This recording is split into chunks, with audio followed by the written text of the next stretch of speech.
Hey everyone, what is up? And welcome back to another episode of the Lifestyle Lifter Show. On today's episode, I'm going to be going through a Q&A, and these questions actually came from my current clients. What I did was I popped up a question box in our Mac Lifestyle Fitness app, and I just asked my clients. I said, I'm doing recording a Q&A tomorrow. I need some inspiration for some questions. Is there any question you would like me to cover in a bit more detail? And boy, did they deliver. I got loads here that I want to dive into. Just quick update on myself and on my own training. So I'm 2 weeks now post photo shoot, and it's weird what is happening to my weight and just my the way my metabolism is really adjusting to the higher calories. So I finished my shoot, as I mentioned last week, at like that 1600 calorie mark. And I weighed in the morning of the shoot at 77.6 kilos. Okay, now we are almost 2 weeks post photo shoot at this stage. We're 12 days since I did the photo shoot.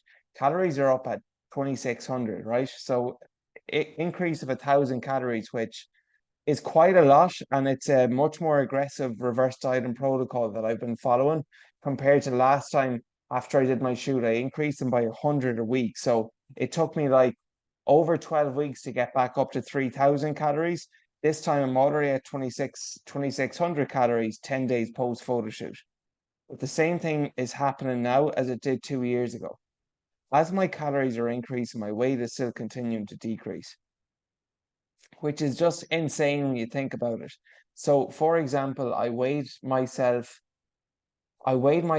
on Sunday morning, sorry, which would have been 9 days after the photo shoot. Photo shoot weight, as I said, 77.6 kg. Sunday morning, 76.3 kg. I was like, what? I double checked. I had to step off and step back on again, 76.3 kg. Now I'm fluctuating between that and my most recent one yesterday, 76.9 kg. So it's just weird the way your body does adjust and the way it partitions the calories. I technically am still in a calorie deficit. That is why I'm still losing a bit of weight. But I just didn't think that it would continue to drop so quickly. So that's even surprising me, but it has happened before. It's a good sign as well that my metabolism is in a good place. I'm in a really good position now to push my food, push my calories, push my workouts. And obviously with the increase in energy, I am expending and training that bit harder, pushing my intensity that bit more as well. So that's definitely a contributing factor. But it's just interesting how our bodies do adjust to more calories. And I'm quite pleasantly happy and not even surprised, I would say, but I definitely am happy as to how my body is partitioned, putting those calories towards more so building muscle as opposed to storing them as fat. So that's the biggest thing that I'm pleased about. So just big takeaway here being have a plan in place for you if you're following a diet, but also have a plan in place for the aftermath and reversing out of it. Don't reverse out too quickly if it's your first time doing it. But as you get more experience and as you understand how your body works, what I would say is just the majority of those increase in calories for me are actually coming from carbohydrates for my energy demands because my protein was still 200 grams at 1,600 calories. Protein now it's probably a bit higher than 200, which is actually too high. I'm finding ways to try to drop it down a smaller, but I am increasing my carbohydrate intake. And as a result of this, I am noticing an increase in energy for my workouts as well. So that was a short update on how I am doing. But now I want to dive into our Q&A and our questions from our clients. So I have a few I want to cover, and the first one is, so what type of exercises for someone would you recommend looking to achieve fat loss and build muscle, and how often should I do them to see results? So I'm perfect in a perfectly defined or refined position to answer this question after just coming off a fat loss phase, and now I'm transitioned to a muscle building phase. So first of all, unless you are detrained and you have been out of the game of training for years and years, unless you were a newbie where you're just starting out and everything is new to you, or you're on steroids. Or the fourth thing I would add there is if you have that kind of skinny fat body, which I would have had before, where in your clothes you feel like you're skinny, but when you take your top off, you have a bit of belly fat. If you fall into any of those four categories, you actually are in a decent position to be able to build muscle and or lose fat at the same time. Okay, that will come down to obviously caloric intake, would be a big factor there, more so than the training. But outside of that, if you want to lose fat, as you know, you need to be in a calorie deficit. If you want to build muscle, ideally it's done in a calorie surplus. So what Owen essentially is asking here, because Owen is in his fat loss phase, goal for Owen, I want to get him down to 15% body fat before we transition to building muscle. His most recent one is he's down 6% body fat already, so he's doing fantastic. He's on the right track. He's a couple more weeks away though from getting to that 15%. It will become harder as he drops down more. But his question really is, the types of exercise or workouts for someone who wants to achieve fat loss versus building muscle. When it comes to training, we do not train necessarily to lose fat. You train to build muscle. You train to improve your body composition. Your body composition is the ratio of muscle to fat that you have. The only way that you will be able to build muscle is by resistance training and lifting weights. Fat loss will come from your diet, which is why I don't like categorizing training for fat loss and categorizing training for muscle building. There's minimal, if any, differences at all. Big mistake people make is training like a, you know the word I'm thinking of, when they're trying to achieve fat loss. Okay, they train like, they're lifting lighter weights and they're not going heavy. You should still be lifting heavy and pursuing strength, even if you are looking to lose fat. Okay, the only difference in the training, the biggest difference I'd be saying between muscle building and fat loss will be the amount of volume that you be doing, because obviously when your calories are lower and you're hoping to achieve fat loss, recovery is going to come into it as well, and your body will not be able to recover typically as quickly when you're consuming fewer calories than when you're consuming more calories. So you got to just be thinking, what is, as Tim Ferriss says, the minimum effective dose? What is the minimum amount of work that I can do to get the most bang for my buck? That should be the goal when strength training for fat loss, particularly if you're doing a rigorous and intensive fat loss phase where the calories are super low, you're getting into those final few weeks. You just have to manage your load and manage your weight. If your calories are extremely low, like bodybuilders, for instance, 2 weeks out, 1 week out from stepping on stage, they typically don't really train legs any more than 7 days out, just because it's very taxing on their system and it takes them longer to recover. But for most of our listeners here, we're lifestyle lifters. You're probably never going to be, stepping up on stage or doing anything too extreme. What I would just be saying there is train the exact same way as you would if you were building muscle. It's just the volume, the amount of sets and reps that you'd be doing might vary. Um, that'll be the biggest difference. Now, with fat loss too, there will definitely be an argument, and it would be beneficial that you could bump up your cardio game more when in the fat loss phase.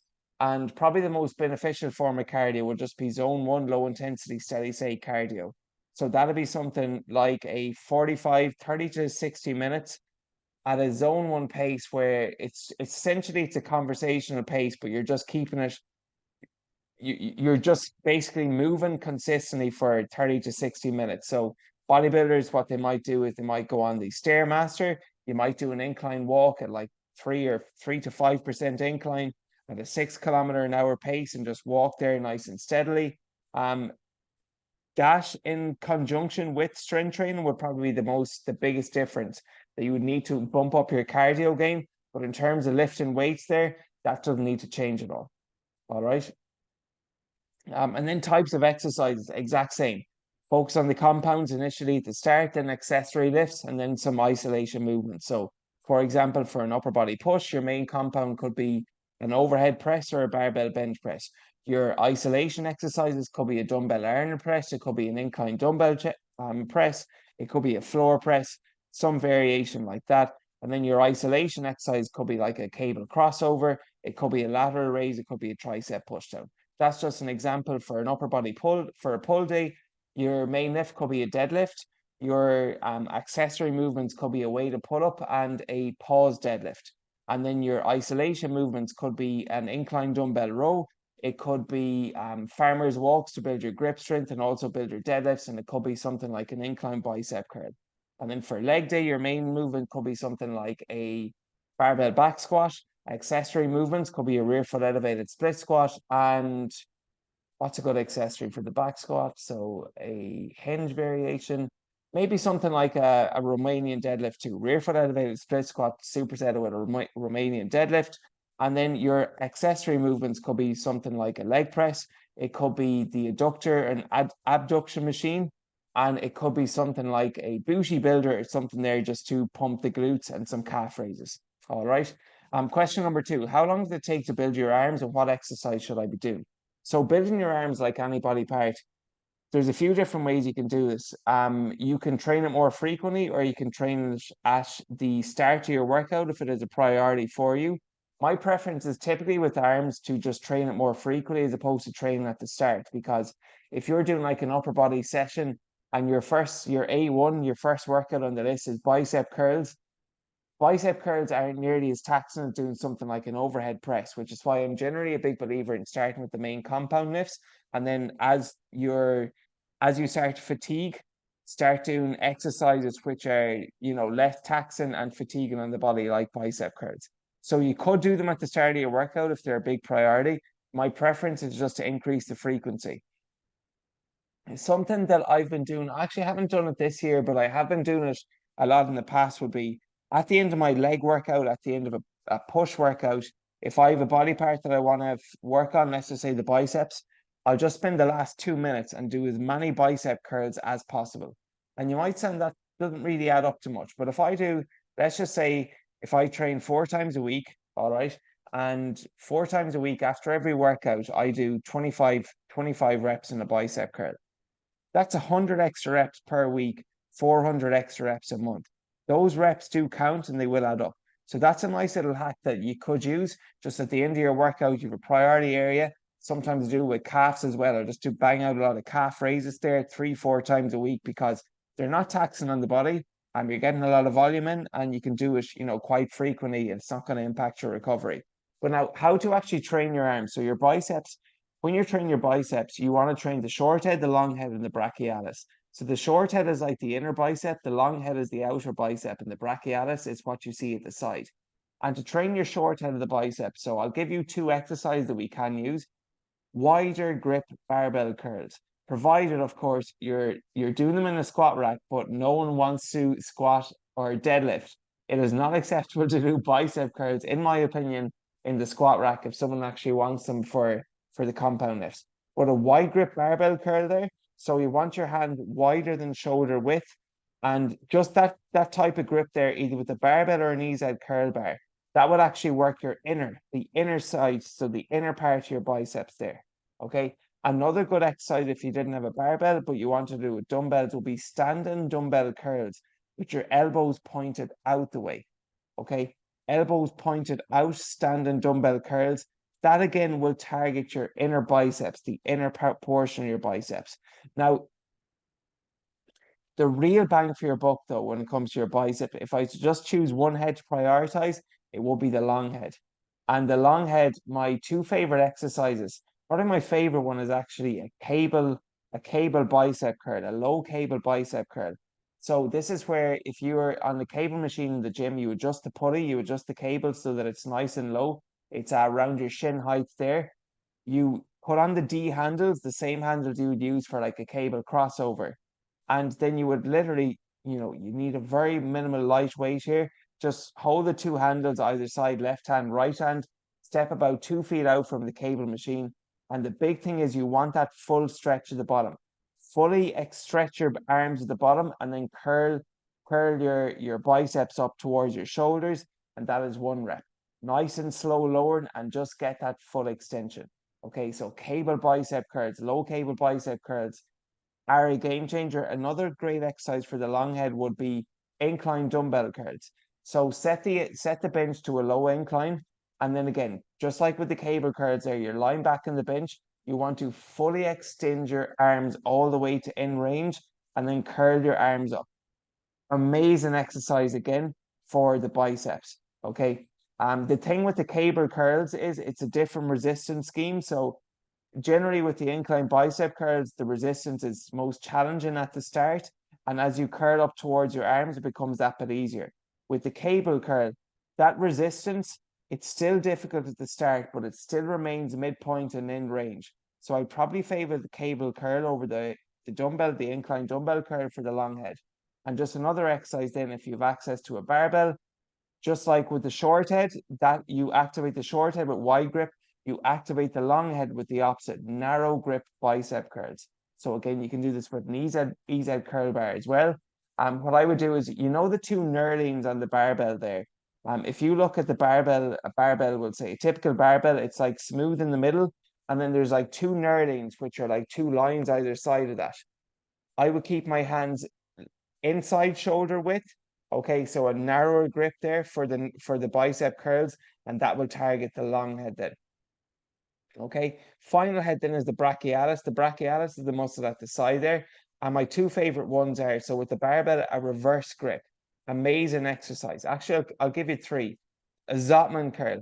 I posted recently on my IG. If you go back a few days, a bicep exercise. As of recording this, it will be 12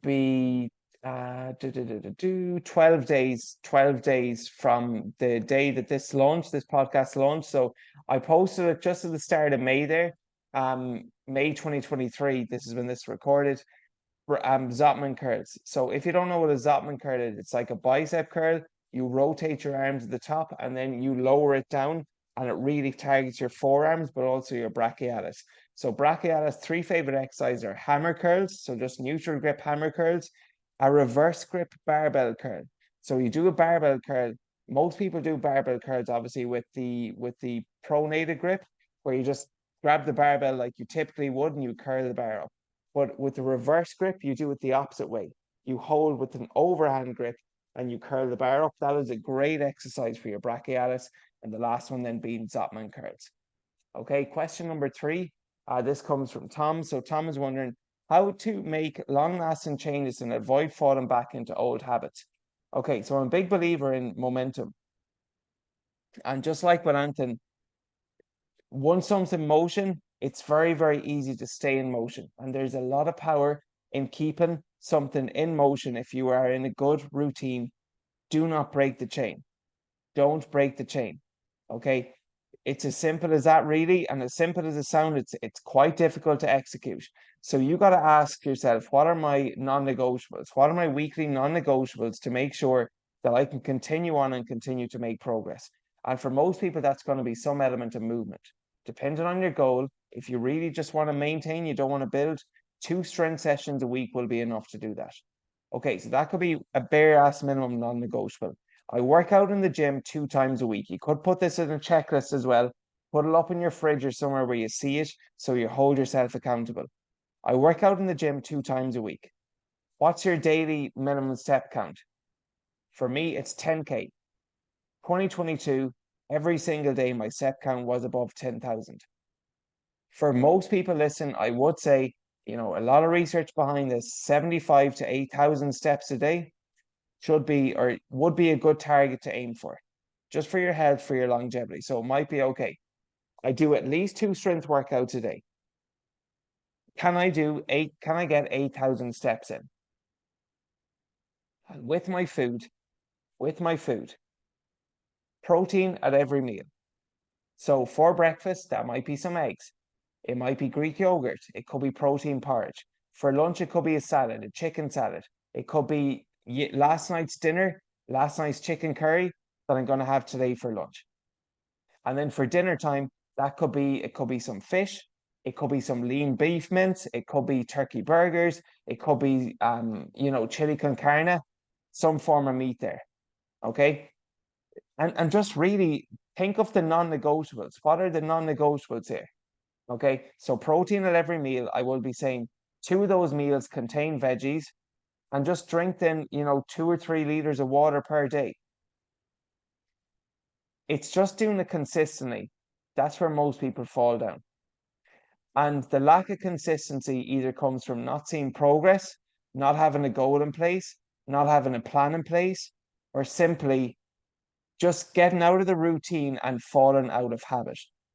So that is why it's just important you hold yourself, and that's where accountability comes in. That you've a coach there, accountability coach, someone to hold you to that high standard, because that's what a coach's job essentially is to hold you to a high standard so you can become the best version of yourself. But like Anton, It just comes down to making a decision. And when you make a decision and you decide, not that this, I might do this, but I'm doing this. And there's no way that in any given week, I'm not getting 2 strength, I'm not getting 8,000 steps in, I'm eating protein at every meal, I'm having veggies at 2 meals, and I'm adhering to the 80-20 principle as best as possible. If you're doing those 5 things, that is how you sustain it. But it's just ticking off those boxes every day that's going to be the challenge. It all starts with your mindset, though. It has to be part of the identity. And just get to a point where it's harder not to do than to do. Like for me now, it's harder for me not to go to the gym than to go to the gym because it's just built, it's ingrained in me. It's part of my identity. Other areas of my life, I need to work on more. My fitness is the one. But for anyone there struggling, you just have to make a decision and stand by your word and hold yourself accountable to make and just set yourself high standard for yourself.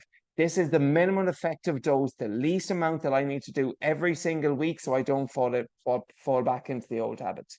Because otherwise, then I've worked with clients before where, before I got the online fully going and I was just doing in person, had a client who he lost 11 kilos in 12 weeks.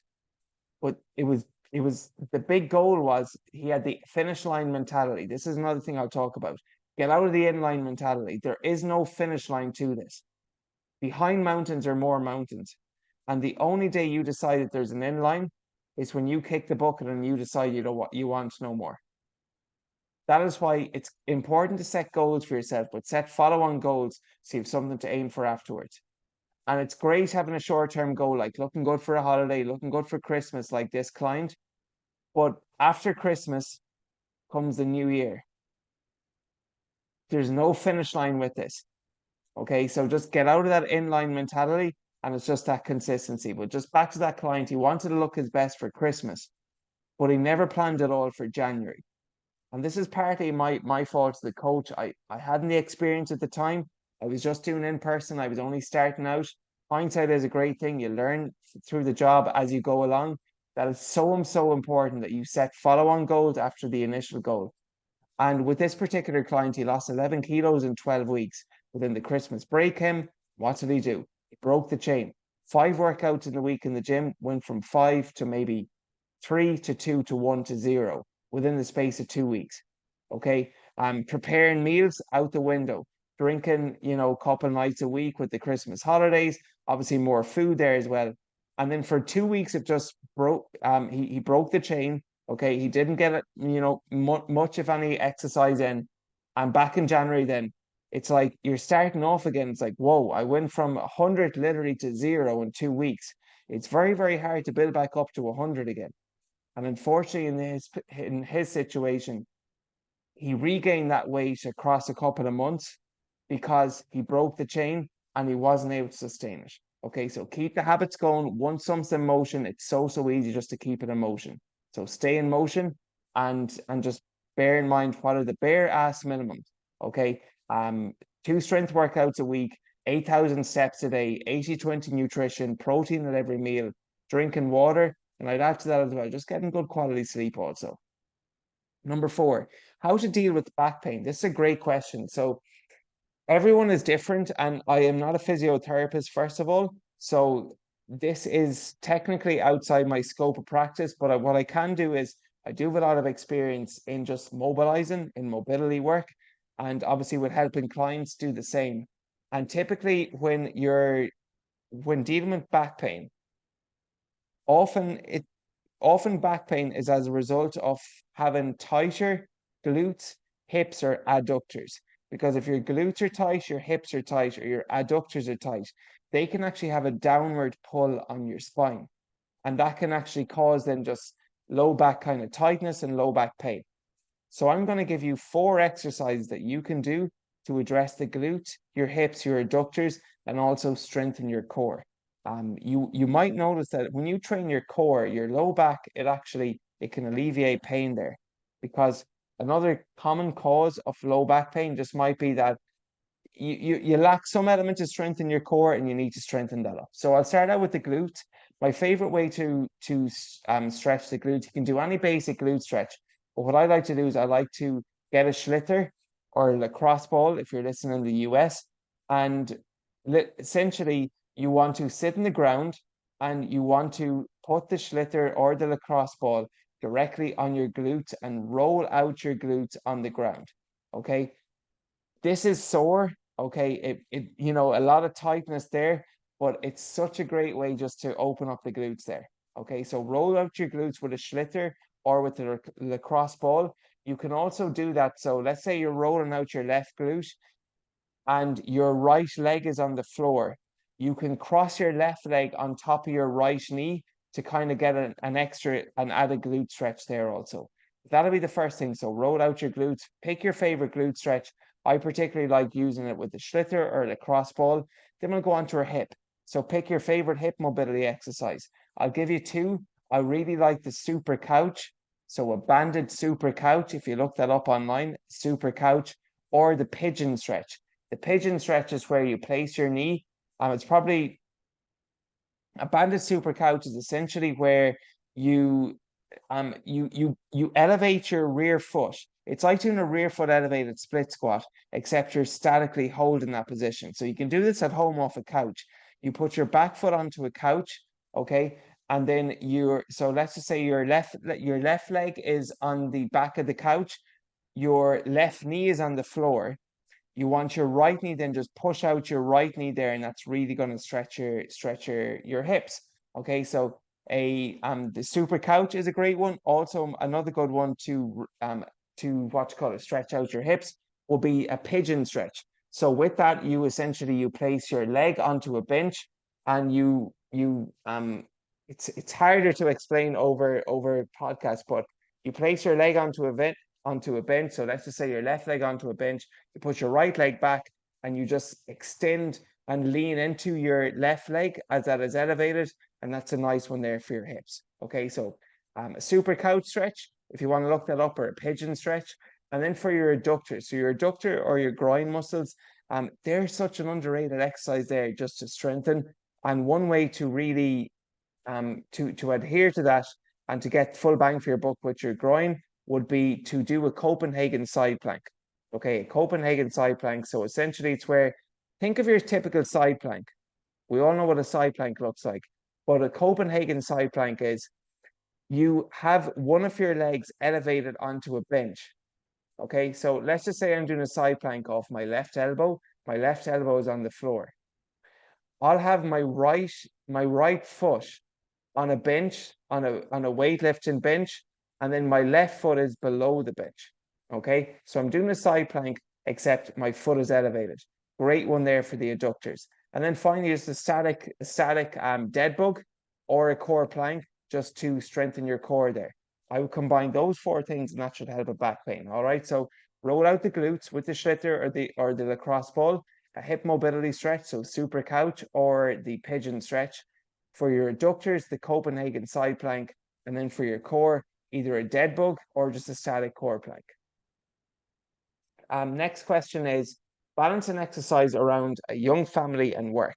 Okay, so a lot of dads that I work with, they almost feel guilty for getting a workout in 3 times a week.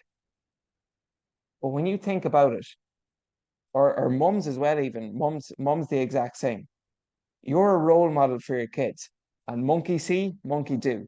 And if your kids and your children see you constantly working out, whether it's at home, which a lot of my clients who have young families, they might do a combination of home and gym. But if your children are seeing you working out at home, you're a role model for them. Remember that above all else, and your health is your most important asset. And that is you're gonna be a positive role model for them in their lives when they start growing up. You know, I mean, it's a bit hypocritical that you hear of some parents, they want their kids to be these county all-stars, these county players, and they're giving out to them for not trying their hardest, yet the same person has not worked out in over 15 years, eats a takeaway 3 times a week, and eats garbage every evening.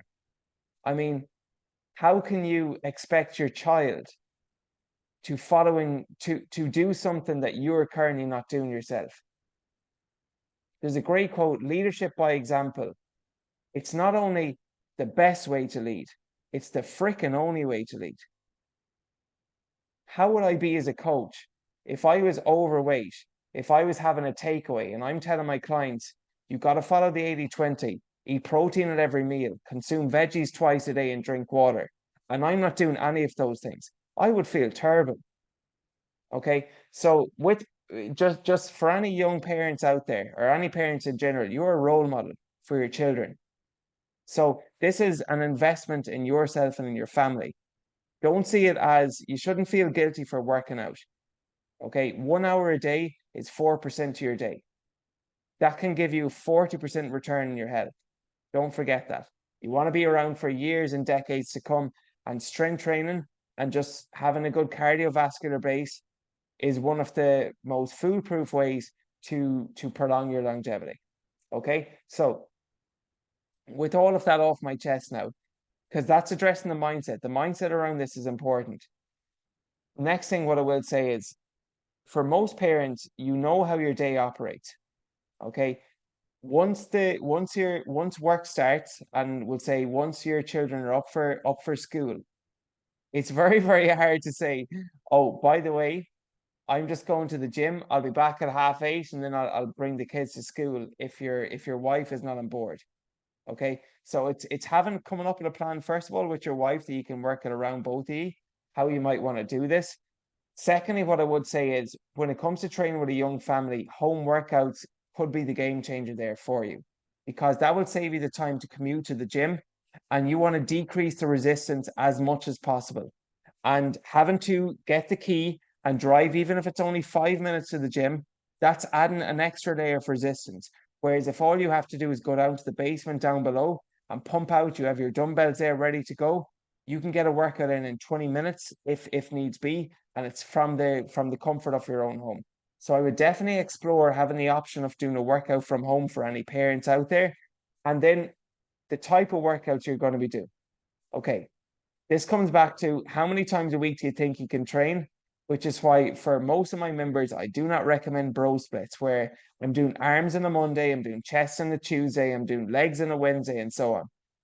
Because if you have a young family, your workouts aren't always guaranteed. And if you just do, we'll say, a chest day once a week, if you miss that chest day on Monday, it's 2 weeks before you hit chest again. Which is why for parents, I'm a big believer in either doing an upper lower split or full body workouts. Because at least with full body workouts, if you can train 3 times a week, you're training each body part 3 times a week. If you can only train twice, definitely full body workouts. If you can train 3 times, either upper, lower, and full body, or as I said, 3 full body. Okay. But it would just be, again, making that decision that I'm not going to feel guilty about getting my own workouts in because I'm a positive role model and my health matters. You'll also find you'll probably be in a better mood. This is what one of her members said, that she's in a much better mood, even if she just gets out for a walk or a workout in to her children, to her family, and even at work as well. With regards to time of day, typically, first thing in the morning before your children are up out of bed is usually the best time to do it. And getting up in the morning is not going to be the hard part for most parents. It's going to bed on time. So instead of having a morning alarm, of course, that is important. I would have an evening alarm, an alarm that sends a signal that, okay, 30, 60 minutes before bed, I'm going to no electronics, and I'm going to be in bed 8 hours before I need to get up. Okay, so my son or my daughter, she's up at 7 a.m. for school. I want to get a home workout in, which means I want to be starting my workout at 6:15 and finishing at 7. That means then that I need to be in bed for 10 to be up for 6 to start my workout for 6:15. And then just preparation, organizing your day. So if you can't get it in first thing in the morning, bring your gear bag with you to work and do it on the way home. Just typically for parents, the longer you leave it off, and if you leave it till the evening time, where okay, you're in from work, the dinner has to be cooked. You might have to look over your child's homework. You also want to spend some quality time with your family. You put your kids to bed and it's 8 o'clock. Do you have the willpower and the discipline then to get a workout in at 8 or 9 o'clock? If you do it then. But if not, and if you know yourself deep down, you know the answer to that question, you know you need to get it done either first thing in the morning, at your lunch break at work, or on your commute home from work. And if you're doing it from your commute home on work, what I used to do after I finished my teaching was I would change into my workout gear.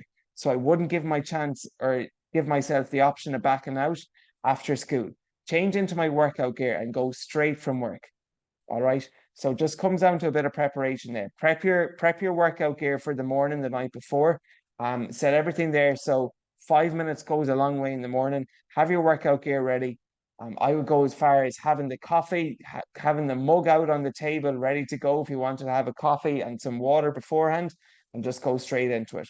But for any parents out there, I would really recommend exploring a home workout option, particularly if you have a young family there. And this might just mean you just need to invest in a light set of dumbbells at the bare ass minimum. All right. Next question. How to make progress while traveling abroad without regular access to a gym or foods you typically eat? Brilliant question. So I did a podcast on this with Brendan Garvey. Over it was last summer at this stage, but when it comes to toning up while you're traveling and just maintaining things, first thing I will say is walk, walk, and walk. It's such a great and simple and easy, effective way just to see the city. And I remember when I was in Lisbon, for anyone who's there, it's a very, very hilly city. And on one day, so I didn't have access to a gym, but there was a lovely park nearby. So I just did a lovely body weight workout. 30 minutes. I jogged down to the park, a 10-minute jog, 30-minute workout. So I was just doing some push-ups, I was doing some squats. There was a swing there, so I was doing some pull-ups off the swing. Just a lot of body weight exercises. And I brought bands with me. Bands are a great one to bring with you while you're traveling. Resistant bands. That way, then whether you're staying in an Airbnb, a hotel, you can always just add some band resistance there. But then just doing some body weight workouts at a park in your hotel workout. Or if you have access to a gym in a hotel, all the better there. But there's no reason why you can't do some body weight workouts, even if it's just 20 minutes. A body weight workout might be okay. What can my push movement be for an upper body push movement? That could be a push up. An upper body pull movement, that could be a Blackburn. Okay, so you're face down on the floor. It's like a handcuff to a Y raise. What could I do to do some form of squat variation? Literally just body weight squats or squat jumps. You could do body weight lunges, and then you could do glute bridges off the floor for your hamstrings. You could pair that, then finish with a core exercise. That's 6 exercises. Set a timer for 20 minutes and say, I'm going to get as many reps of these done as possible. So it could be 10 push-ups, 6 Blackburns, 10 glute bridges, 10 squat jumps, 6 reverse lunges each side, and a plank hold for, a plank walkout or a plank hold for 30 seconds. Repeat that circuit for 20 minutes and get as many rounds as possible done. All of a sudden there, you've got a bodyweight workout in. Now you're exploring the city, so you're walking more. Your step count could be 10, 20,000 easily. All right, so the exercise isn't that hard to actually adhere to. You might decrease your strength slightly, but if it's only for a month or so and you're still doing some element of bodyweight workouts and you're walking a lot, you're not going to see a huge decrease at all in the body composition. All right. I'd be saying just like my previous question there, you're probably not going to want to do a workout after you have walked 20,000 steps a day and it's 7 o'clock in the evening and you're home and you might be going for dinner in half an hour. Best time, in my opinion, to do workouts while you're traveling is first thing in the morning fasted. All right. Just get it done first thing in the morning, drink some water, and then enjoy your nice breakfast afterwards. And I'll talk about food now. So get your bodyweight workouts in, get your walking in. If you can access a hotel gym, all the better. When I travel, I will always look into the place I'm staying. If there's a gym nearby, I'll do my research. And for instance, when I was in Lisbon, €30 pay as you go for a gym standalone gym session. So I didn't do that every single day. I was there for 5 days. I did that 2 days, and then 3 days I did bodyweight workouts. All right, so you could do something like that. That maybe 1 or 2 days a week you pay for a gym, and then the other days you just do some bodyweight exercises. With regards to food, understand the principles. You choose your own methods. What are the principles that we always speak about? Protein at every single meal. So it's quite easy to get eggs. anywhere you're traveling. Okay, it's quite easy to get good quality Greek yogurt there. For your lunch, it's not that difficult to get a salad with chicken, with if you're in a shop, pre-packaged meats, ready-made cooked sliced ham or sliced turkey, sliced chicken, they're all good for on the go. Okay, with the lunch as well. Can we get 2 meals with veggies in? Again, not that difficult. You can get a salad there with some protein, and there's your veggies. For your dinner, then, what I typically like to do and recommend for eating out and traveling abroad is eat light during the day and have your bigger meal towards the evening time. Okay, have that bigger meal, something where you might have more kind of carbohydrates in it. And then for the earlier parts of the day, I would try to go more carb free and protein and kind of veggie based. But if obviously you want to treat yourself out at a restaurant too and you're traveling, what I will be saying there is have the biggest meal at the end of the day. And that again, though, a lean source of protein.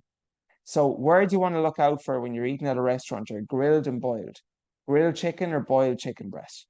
Boiled rice, boiled potatoes.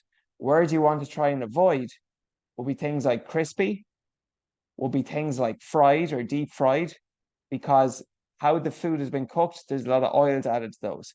So try to avoid crispy or deep fried foods when you're eating out and try to go for grilled meats. Grilled meats are great there. So grilled steak, grilled chicken breast, grilled turkey burgers, etc. Boil and then so that's your protein still. So grilled form of protein with your or boiled eggs, another very, very good one there you can get at the side. With your veggies, ideally you want steamed or boiled veggies as opposed to fried veggies, because veggies are fantastic, but again, with the fried veggies there, you're adding an extra 300 calories from oils. And typically, I will be saying the oils they use in restaurants, it's probably not olive oil. Okay, it is probably that sunflower processed cheap oil, and that oil, when you cook it in your foods, that gets stored as trans fats, and trans fats are the worst type of fat you want to avoid, because typically that is what will get stored as typical or as stubborn body fat. Okay, so you want to try to avoid eating deep fried foods even if you are traveling. So get some boil. So think of how the food has been cooked: grilled meat and then boiled carbohydrates. So what I mean by that is boiled rice or steamed rice will be better than fried rice. Boiled potatoes will be better than mashed potatoes or fried chips, because with the fried chips, with the fried rice, you're adding the oils there on top of everything else. And that's simply it. Okay. So walk more, get some bodyweight workouts in, invest in the gym maybe 1 or 2 times a week. With your food, adhere to the principles: protein at every meal. Okay, protein at every meal. Try to get 2 veggies in 2 of those meals and think of how the food has been cooked. Opt for boiled or grilled over deep fried or crispy foods. Last thing I will say is then just in between meals, you can snack on fruit. It's lovely going to a different country and having some nice fresh fruit there. So snack on some fruit, drink plenty of water, have some coffee there as well, and enjoy your time. But it's not that difficult to eat healthy on the go. Okay, and you can still absolutely enjoy yourself. Leave room for, the in Lisbon, the pastel de nata or whatever it is. There's always these nice treats you can have to yourself, but just try stay within the 80/20 as much as possible. And that restriction does not mean that you gotta be miserable and not enjoy your time traveling. It's just more so doing more of the things that will make you feel good, and maybe towards the end of the day, that's when I'd be having the bigger meal there. All right. Second last question: switching up diet plans when coming off a weight loss program and pushing more for cardio and performance. This comes from Morris. So Morris is doing a half Ironman in August, and as I said to him initially in a consultation call, there's a difference between performance goals and aesthetic goals, because perform or physique goals would say performance is when you want to push your performance to your true potential. And if you really want to perform, you're a GA athlete, you're an endurance athlete, or you just want to get the most out of your workouts. Performance optimally happens when you're in a calorie maintenance or calorie surplus, because you need that extra food as fuel. But if you want physique goals, like Morris, he wanted to lose weight. He's absolutely crushing it, by the way. He's lost over 8 kilos in the last 11 weeks. Absolutely flying it. But when it comes to physique goals, obviously, if you want to lose weight, you need to be in a calorie deficit, which is why performance and physique goals, they do not lend well to each other. So as I told Morris, if you have physique goals you want to take care of, i.e. you want to lose weight, do that as far away from the competition as possible. So the fact that his half Ironman is in August time meant that when we initially started working together in February, he gave himself from February until the middle of May to lose the weight. And now that he's lost the weight, May time, August is still 3 more months away. He has over 12, 14 weeks to focus on his performance. So how you transition your diet there is you would slowly, what I'm doing, my photo shoot is, you would increase your calories slowly and sustainably over time. Okay, you don't want to gain the weight back, but you also want to bump up your calories to a point where your performance, you can push it that bit more. So I'd be trying to push up your calories initially by maybe 200 or 300 and then increase them by 100 per week. Then getting closer to the event itself, you've got to just leave your kind of physique goals and weight to the side. If you're training for a half Ironman, you're going to be very, very active and you need to be in a calorie surplus. So I'd be eating more calories than you're currently consuming. And it's going to be very, very difficult for any Ironman athlete out there to gain weight 4 weeks out from competition because your training schedule is just going to be so, so high. You know, you're doing at you could be doing two workouts a day. You're probably training every single day of the week, and your recovery is going to be important. All right. So finally, what I will say there is when it comes to recovery, 2 grams of protein per kilo of body weight, and then a lot of the extra energy you'll need will come from carbohydrates. Carbohydrates and fats just to fuel the workouts there as well. Okay. But just transition out of weight loss to performance, slowly bump up the calories initially. Track your weight every single week. It's important you track that so you keep an eye on how things are going. And that if it's not moving at all, you know, you can bump up your calories quite a bit faster. If your weight's going up faster than you'd like, maybe you're a bit too aggressive with your calories and you don't need to increase them as much. Okay. Last question is exercise to target stubborn belly fat and strengthen your core. Okay. So imagine I'm in a swimming pool.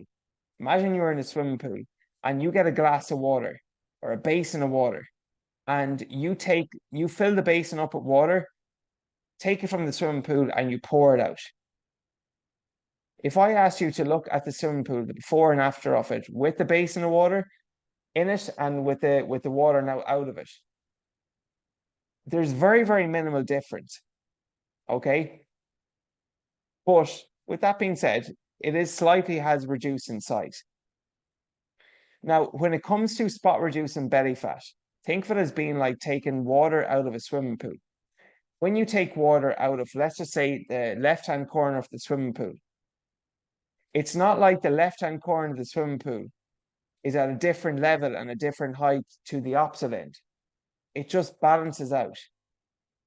And that is the exact same at losing stubborn belly fat. You cannot spot reduce where you lose fat. Okay? Typically, it will just balance out. And the removing the water from the swimming pool represents you being in a calorie deficit. Once you're in a calorie deficit, you will lose stubborn fat. It might be that you lose it in your hips first. It could be you lose it in your belly first. It might be you notice changes in your face. But you cannot spot reduce where you lose fat. You can only control being in a calorie deficit.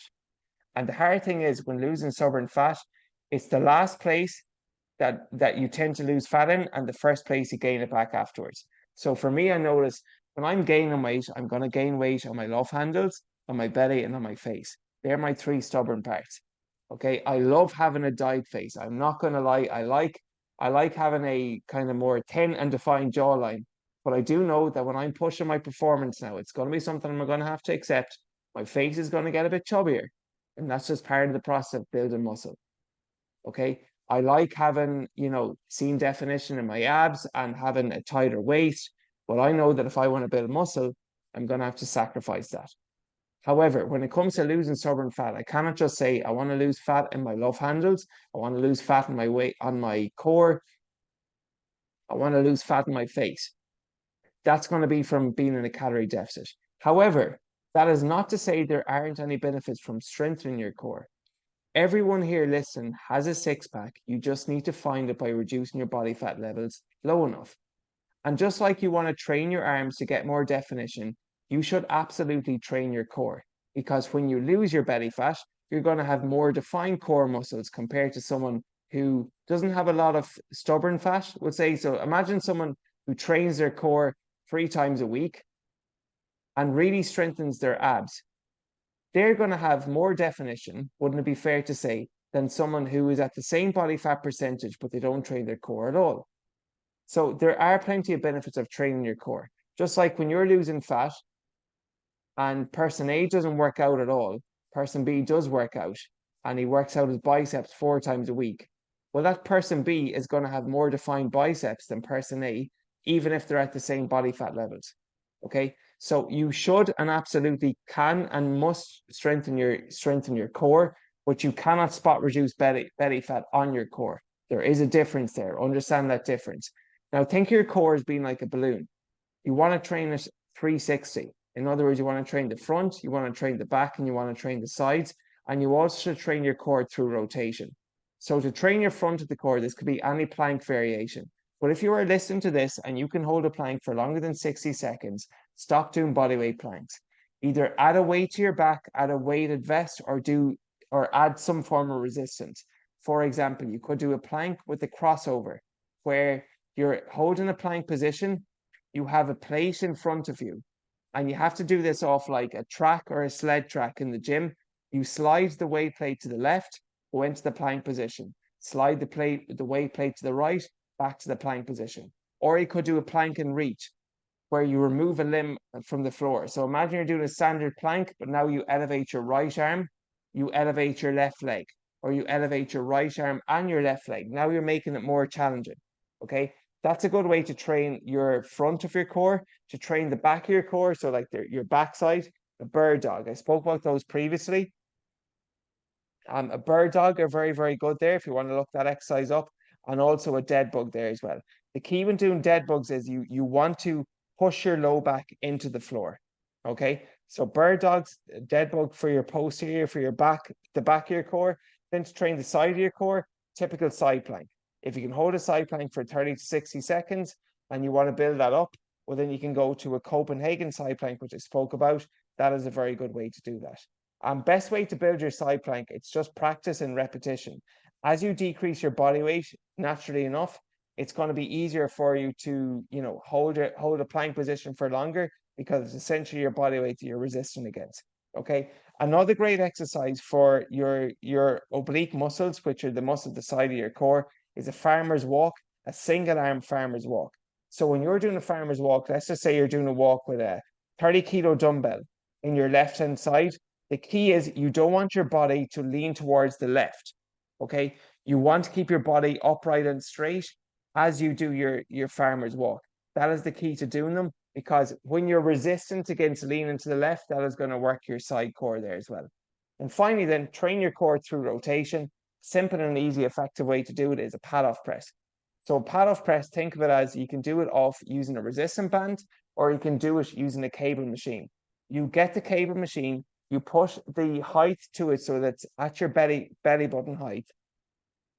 You take the band or you take the cable. If you're using a cable, put a D handle on it and step about 3 feet away from the cable.